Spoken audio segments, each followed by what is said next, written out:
نماز سفر کی کچھ مزید تفصیلات آپ کے سامنے رکھنا چاہ رہی تھی. بعض دفعہ یہ سوال ذہن میں آتا ہے کہ کیا مسافر مقیم کو جماعت سے نماز پڑھا سکتا ہے؟ تو جی بالکل پڑھا سکتا ہے. مسافر مقیم لوگوں کی امامت کرا سکتا ہے. مسافر امام 2 رکعت قصر پڑھے اور مقیم اس کے بعد اپنی نماز مکمل کر لے. یعنی اگر امام مسافر ہے اور وہ ظہر کی نماز پڑھا رہا ہے تو وہ قصر نماز پڑھائے گا، یعنی 2 رکعت نماز پڑھائے گا. جیسے ہی امام سلام پھیر لے گا، پیچھے مقتدی جو مقیم ہے وہ سلام نہیں پھیریں گے اور وہ تیسری رکعت کے لیے کھڑے ہو جائیں گے، تیسری اور چوتھی رکعت پڑھیں گے اور اپنی نماز کو مکمل کریں گے. ٹھیک ہے جی. عمر رضی اللہ تعالیٰ عنہ جب مکہ تشریف لائے تو انہوں نے لوگوں کو 2 رکعت نماز پڑھائی اور فرمایا، اے مکہ والوں، اپنی نماز پوری کر لو، بے شک ہم تو مسافر لوگ ہیں. اسے موطا امام مالک نے روایت کیا ہے. اب آپ دیکھیے اس حدیث سے کیا پتہ چلتا ہے کہ مسافر تو قصر ہی پڑھے گا، لیکن پیچھے مقیم جو جماعت سے نماز پڑھ رہا ہے وہ اپنی نماز کو پورا پڑھے گا، اور اس کا طریقہ کار وہی ہے کہ جو لیٹ نماز میں شامل ہونے کا ہے. ٹھیک ہے جی. 2 رکعت نماز پڑھ کے امام سلام پھیر لے گا، اپنی نماز کو مکمل کر لے گا کیونکہ وہ مسافر ہے، اس نے قصر پڑھنی ہے. لیکن پیچھے مقیم مقتدی جو ہیں وہ سلام نہیں پھیریں گے 2 رکعت کے بعد اور تیسری رکعت شروع کریں گے. تیسری اور چوتھی رکعت کو مکمل کرنے کے بعد وہ سلام پھیریں گے. پھر یہ سوال بھی آتا ہے کہ مقیم کی ابتدا میں مسافر کی نماز کس طرح ہوگی؟ یعنی اب امام مقیم ہے اور پیچھے مسافر نماز جماعت سے پڑھ رہا ہے. ابن عباس رضی اللہ تعالیٰ عنہما سے کہا گیا، مسافر کا کیا معاملہ ہے کہ جب وہ اکیلا نماز پڑھے تو قصر کرے اور مقیم امام کی ابتدا میں نماز پڑھے تو 4 رکعتیں پڑھتا ہے. یعنی لوگوں کو اس بات پر حیرت ہوئی کہ ویسے تو مسافر اپنی الگ جب نماز پڑھ رہا ہے تو قصر کر رہا ہے، لیکن مقیم امام کے پیچھے جب جماعت سے نماز پڑھ رہا ہے تو پوری نماز پڑھ رہا ہے. تو آپ رضی اللہ تعالیٰ عنہ نے کہا، یہی ابو القاسم صلی اللہ علیہ وسلم کی سنت ہے. اسے مسند احمد نے روایت کیا ہے. اب اس میں کیا ہے کہ امام مقیم ہے اور پیچھے مقتدیوں میں کوئی مسافر ہے تو وہ نماز پوری پڑھے گا. کیوں؟ کیونکہ اسے مقیم امام کی اقتدا کرنی ہے، اور یہ طریقہ کار رسول اللہ صلی اللہ علیہ وسلم نے بتایا ہے. تو مسافر کو مقیم امام کی اقتدا میں پوری نماز پڑھنا چاہیے. پھر یہ کہ اگر کسی کی مسلسل نمازیں فوت ہو جائیں تو ادائیگی کا کیا طریقہ ہوگا؟ یہ سوال بھی بہت سارے لوگوں کے ذہنوں میں آتا ہے. اس میں ضروری نہیں ہے کہ آپ سفر میں ہی ہوں. سفر میں بھی ایسا ہو سکتا ہے اور کسی ایمرجنسی سچویشن میں بھی ایسا ہو سکتا ہے. ٹھیک ہے. اگر کسی ہنگامی صورت یا سفر میں 1 یا مسلسل 2 یا 2 سے زیادہ نمازیں فوت ہو جائیں تو ان کی ادائیگی میں ترتیب کو ملحوظ رکھا جائے گا. مثلاً ظہر اور عصر کی نمازیں فوت ہو گئیں اور مغرب کی نماز کا وقت آ گیا تو پہلے ظہر، پھر عصر اور پھر مغرب ادا کی جائے گی. ٹھیک ہے. ترتیب کو آپ شفل نہیں کر سکتے الا یہ کہ آپ جماعت سے مغرب کی نماز پڑھ رہے ہوں. یعنی اگر آپ جماعت کے ساتھ مغرب کی نماز میں شامل ہو رہے ہیں تو پھر جماعت کے ساتھ آپ کو مغرب پڑھنی پڑے گی، اور جیسے ہی آپ مغرب پڑھ لو گے پھر آپ ظہر پڑھو گے، پھر آپ عصر پڑھو گے. ٹھیک ہے. لیکن اگر آپ جماعت سے نہیں پڑھ رہے ہو تو پھر ترتیب جس حساب سے نمازیں چھوٹی ہیں اسی حساب سے رکھنی ہوگی. یعنی اگر کسی کی ظہر اور عصر اور مغرب بالفرض یہ تینوں نمازیں فوت ہو گئی ہیں اور عشاء کا ٹائم آ گیا ہے تو اب کیسے پڑھے گا؟ پہلے ظہر پڑھے گا، پھر عصر پڑھے گا، پھر مغرب پڑھے گا اور پھر عشاء پڑھے گا. ٹھیک ہے جی. تو اگر کسی کی مسلسل نمازیں فوت ہو جائیں تو ادائیگی کا طریقہ یہ ہوگا. پھر کچھ لوگ یہ سوال بھی کرتے ہیں کہ کیا دوران حج منی، عرفات اور مزدلفہ میں نماز قصر پڑھی جائے گی؟ اب ہمیں عرفات کے میدان میں جو نمازوں کو جمع کرنا ہے اور اس کو قصر پڑھنا ہے وہ تو معلوم ہے، لیکن کیا منی میں بھی قصر نماز پڑھی جائے گی اور مزدلفہ میں بھی قصر پڑھی جائے گی؟ تو جی بالکل. آپ جب حج کا سفر کریں گے، وہ جو 5 دن ہوتے ہیں اس میں آپ منی جاتے ہیں، عرفات کے میدان میں جاتے ہیں اور مزدلفہ جاتے ہیں، اور پھر مزدلفہ سے بھی آپ منی واپس آتے ہیں. ان تمام دنوں میں آپ کو قصر نماز ہی پڑھنی ہے. بخاری کی روایت میں آتا ہے، وہیب رضی اللہ تعالیٰ عنہ بتاتے ہیں کہ نبی اکرم صلی اللہ علیہ وسلم نے ہمیں منا میں حالت امن میں 2 رکعت نماز پڑھائی. اب یہ منا کی بات ہو رہی ہے, ٹھیک ہے. اس میں نبی اکرم صلی اللہ علیہ وسلم جماعت کراتے تھے تو قصر نماز پڑھاتے تھے. ایک اور روایت آتی ہے, عبداللہ بن مسعود رضی اللہ تعالیٰ عنہ اس کے راوی ہیں کہ میں نے نبی اکرم صلی اللہ علیہ وسلم کے ساتھ منا میں 2 رکعت قصر پڑھی. ابو بکر رضی اللہ تعالیٰ عنہ اور عمر رضی اللہ تعالیٰ عنہ اور عثمان رضی اللہ تعالیٰ عنہ کے دور خلافت میں بھی ان کی اقتداء میں 2 رکعت نماز پڑھی, لیکن بعد میں آپ رضی اللہ تعالیٰ عنہ یعنی عثمان رضی اللہ تعالیٰ عنہ نے منا میں پوری نماز پڑھی. اسے بخاری نے روایت کیا ہے. یہ جو آخری بات ہے کہ حضرت عثمان نے اپنے عمل کو تھوڑا سا چینج کیا تھا, اس کا کچھ وہ ریزن بھی دیتے ہیں, انشاءاللہ میں اس کو آگے آپ کو بتاتی ہوں. لیکن عبداللہ بن مسعود جو ہیں وہ سب سے پہلے نبی اکرم صلی اللہ علیہ وسلم کا نام لے رہے ہیں کہ ان کا اسوہ حسنہ یہ تھا کہ منا میں آپ صلی اللہ علیہ وسلم نے تمام صحابہ کرام کو 2 رکعت نماز قصر پڑھائی تھی.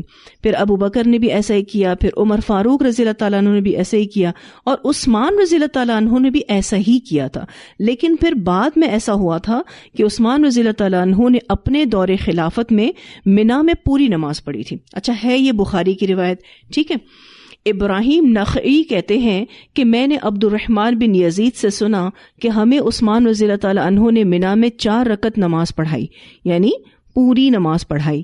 پھر اس کا ذکر میں نے عبداللہ بن مسعود رضی اللہ تعالیٰ عنہ سے کیا تو آپ رضی اللہ تعالیٰ عنہ نے کہا انا للہ و انا الیہ راجعون. میں نے نبی اکرم صلی اللہ علیہ وسلم کے ساتھ منا میں 2 رکعت پڑھی. ابو بکر رضی اللہ تعالیٰ عنہ اور عمر رضی اللہ تعالیٰ عنہ کے ساتھ بھی منا میں 2 رکعت پڑھی. کاش میرے حصے میں ان 4 رکعتوں کے بجائے 2 مقبول رکعتیں ہوتی. اسے بخاری نے روایت کیا ہے.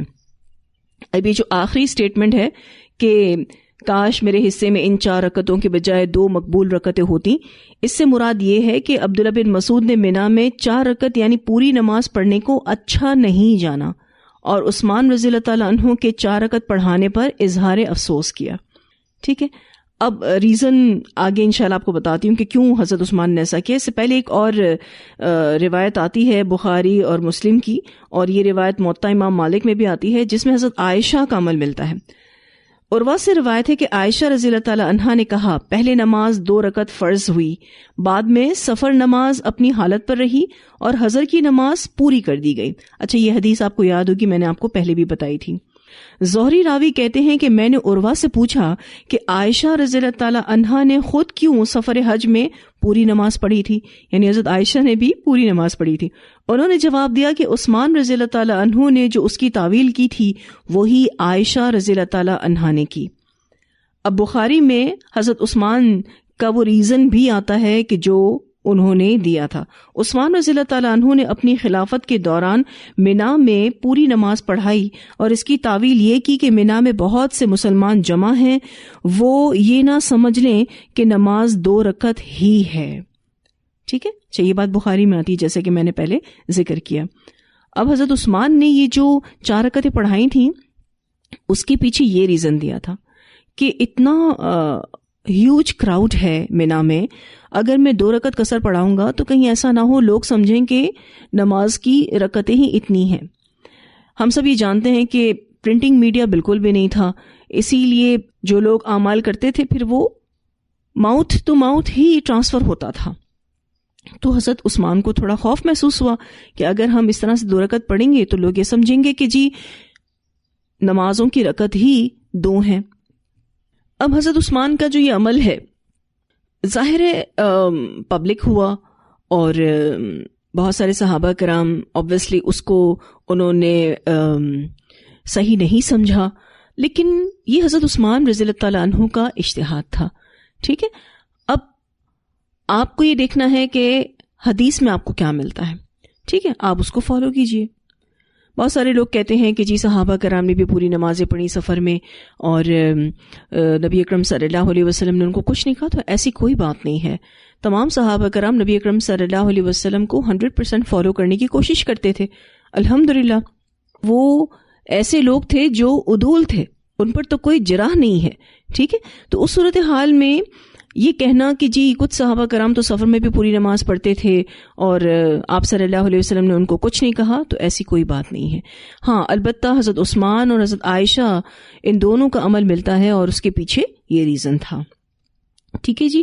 تو حج کے دوران مسافر کو منا، اسی طرح سے عرفات کے میدان میں اور مزدلفہ میں سنت رسول صلی اللہ علیہ وسلم کو فالو کرتے ہوئے قصر نماز پڑھنی چاہیے. انشاءاللہ تعالیٰ آپ میں سے جو بھی حج پر جاتا ہے وہ ان تمام رولز اینڈ ریگولیشنز کو، ان تمام احکامات کو اچھے سے کرنے والا ہو انشاءاللہ تعالیٰ. پھر یہ کہ کچھ لوگوں کی جاب اس طرح کی ہوتی ہے کہ وہ مسافر ہی رہتے ہیں، جیسے کہ گاڑیوں کو ڈرائیو کرنا، بس کا ڈرائیور ہوتا ہے اور وہ سٹی ٹو سٹی جا رہے ہوتے ہیں. اسی طرح سے ملاح ہوتا ہے جو کشتی کو چلانے والا ہوتا ہے، پائلٹ ہوائی جہاز کو چلانے والا. اور پھر آپ یہ دیکھیے کہ کسی بھی سواری میں صرف اس کو چلانے والا نہیں ہوتا، اور بھی اسٹاف ممبرز ہوتے ہیں، تو وہ بھی سفر ہی میں ہوتے ہیں.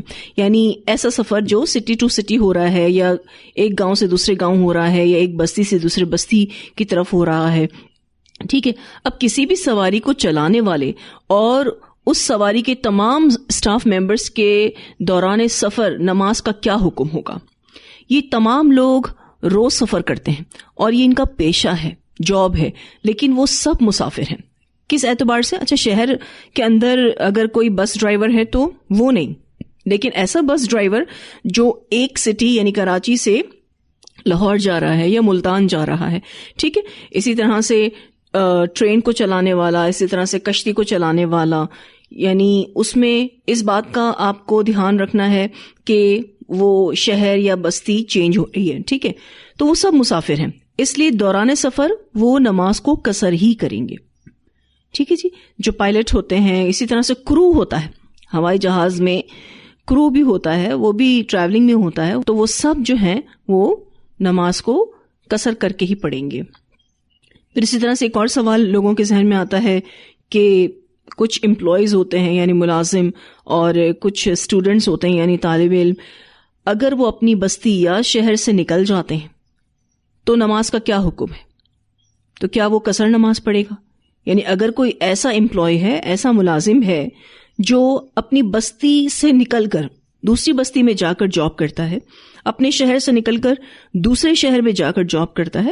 بہت سارے ایسے لوگ ہیں جیسے کراچی سے صبح نکلتے ہیں، حیدرآباد میں جا کے جاب کرتے ہیں.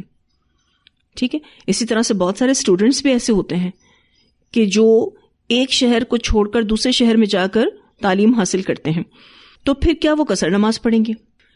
اگر کوئی ملازم یا طالب علم روزانہ اپنے شہر یا بستی سے نکل کر اپنے کام پر جاتا ہے یا اپنی پڑھائی کرنے کے لیے اپنے انسٹیٹیوٹ جاتا ہے، تو ایسی صورت میں وہ وہاں جا کر نماز کو قصر پڑھے گا. جب گھر واپس آئے گا تو نماز پوری پڑھے گا. ٹھیک ہے. اور ہم نے قرآن و سنہ کے علماء کی رائے بھی پڑھی تھی، جو انہوں نے آپ صلی اللہ علیہ وسلم کے فتح مکہ کی ٹریولنگ سے اخذ کی تھی کہ اگر کسی کا سفر 4 دن سے کم کا ہے تو وہ قصر کرے گا. یعنی اگر کسی اسٹوڈنٹ کو 4 دن سے کم اپنے کیمپس پہ رہنا پڑتا ہے تو وہ قصر نماز ہی پڑھے گا. ٹھیک ہے. اور اگر کسی کا سفر 4 دن سے زیادہ کا ہے تو وہ ڈے 1 سے پوری نماز پڑھے گا. البتہ دوران سفر یعنی ڈیورنگ ٹریولنگ وہ نماز کو قصر کر سکتا ہے. ٹھیک ہے جی.